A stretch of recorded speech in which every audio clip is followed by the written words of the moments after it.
Quelques détails sur le transfert de poids dans le swing de golf.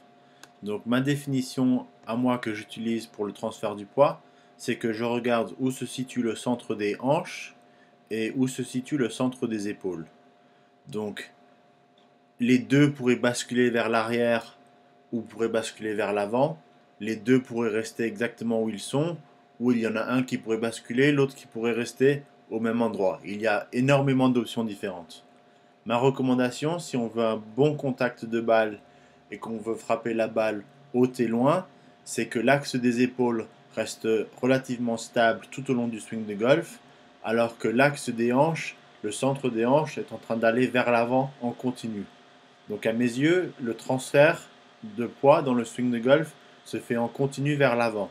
Donc si on a l'exemple d'un joueur, on voit au haut du backswing, on a le centre des épaules et le centre des hanches plus ou moins l'un au-dessus de l'autre, avec la tête qui est centrée entre les pieds.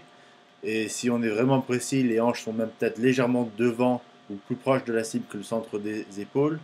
Ensuite, on voit la progression tout au long du downswing, où la tête reste relativement en place, centrée, alors qu'on voit les hanches aller vers l'avant et vers le haut.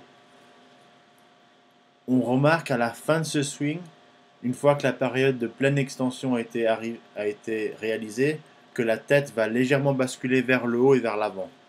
Mais retenez simplement le transfert de poids, on regarde ça en regardant l'axe des épaules, l'axe des hanches, dans quelle direction il se déplace. Ma recommandation dans un swing de golf, c'est que la tête reste relativement fixe et que les hanches vont vers l'avant.